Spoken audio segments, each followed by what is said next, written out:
Kerajaan Perpaduan diseru adil dan berprinsip. Sayang anak tangan-tangankan, sayang isteri ditinggal-tinggalkan, sayang negara berikanlah teguran. Untuk edisi kali ini, Jom Channel ingin mengambil langkah yang tidak populis dengan mengambil langkah berani memberi teguran kepada Kerajaan Perpaduan yang dilihat sedikit tersasar dengan harapan tidak rambang mata dengan ghanimah dan pemberian jawatan. Dalam tempoh sebulan dua ini, kita dapat menyaksikan lantikan demi lantikan politik sebagai pengerusi di agensi, Badan Berkanun dan Syarikat Berkaitan Kerajaan GLC di beberapa kementerian. Walaupun Menteri Pengangkutan Anthony Lok Siu Fook memberi jaminan bahawa tiada lantikan politik dalam Syarikat Berkaitan Kerajaan GLC, namun kerajaan dilihat masih melantik ahli-ahli politik dalam agensi, Badan Berkanun dan Syarikat milik kerajaan. Antara kementerian yang terlibat ialah Kementerian Kemajuan Desa dan Wilayah, Kementerian Komunikasi dan Digital, Kementerian Perdagangan Dalam Negeri dan Kos Sara Hidup, Kementerian Pembangunan Usahawan dan Koperasi, Kementerian Pembangunan Kerajaan Tempatan dan Kementerian Sumber Asli, Alam Sekitar dan Perubahan Iklim. Kebanyakan nama-nama lantikan yang terlibat ialah dalam kalangan ahli parlimen, mantan ahli parlimen dan ahli politik. Ini tidak termasuk lagi mereka yang dilantik adalah pemimpin syarikat yang terlibat dalam perniagaan yang dikawal selia oleh badan yang ia sendiri pengerusikan. Ini boleh menimbulkan konflik kepentingan, justru boleh membawa kepada penurunan keyakinan pelabur. Antara lantikan politik yang dapat dibuktikan adalah melibatkan Majlis Amanah Rakyat, MARA, My Creative Ventures Sdn Bhd, Suruhanjaya Syarikat Malaysia SSM, Felkra Berhad, pihak berkuasa kemajuan pekebun kecil perusahaan Getah Risda, Tekun Nasional dan SME Corporation Malaysia. Selain itu, Syarikat Perumahan Negara Berhad SPNB, Suruhanjaya Perkhidmatan Air Negara SPAN, Lembaga Kemajuan Wilayah Kedah dan Malaysia Digital Economic Corporation MDEC.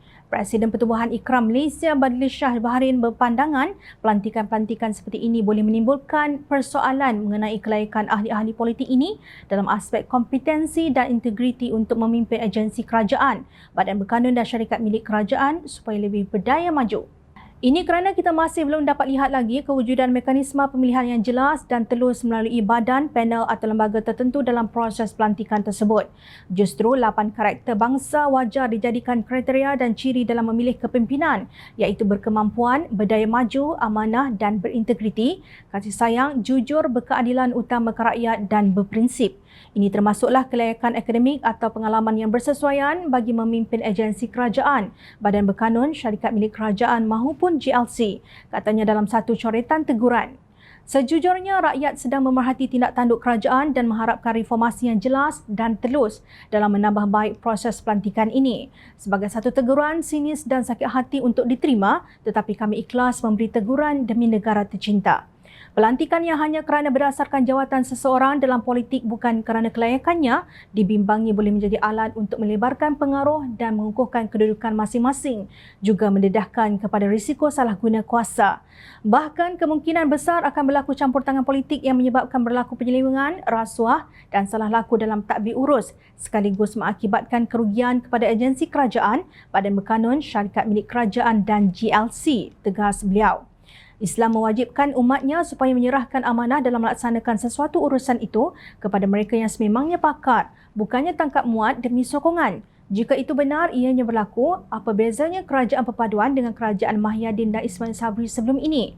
Pengajarannya, lantiklah calon pemimpin yang benar-benar layak memenuhi kriteria yang ditetapkan dan mempunyai pengalaman luas dalam bidang berkaitan. Oleh itu, ingin ditegaskan bahawa menjadi satu keperluan kepada pihak kerajaan untuk mewujudkan mekanisme yang jelas dan telus melalui badan, panel atau lembaga tertentu untuk memproses pelantikan kepimpinan terbaik dalam agensi kerajaan, Badan Berkanun, Syarikat milik kerajaan dan GLC agar tidak menimbulkan persepsi yang tidak enak didengar. Kriteria yang jelas dan spesifik perlu dibangunkan berdasarkan skop, peranan dan tanggungjawab sesuatu tugas kepimpinan dengan menekankan kriteria calon yang kompeten dan berintegriti serta mempunyai kelayakan akademik atau pengalaman yang bersesuaian. Kesan daripada penelitian seperti ini adalah sangat besar terhadap pendirian kerajaan yang sebelum ini menolak amalan kronisme dan nepotisme dalam pentadbiran negara.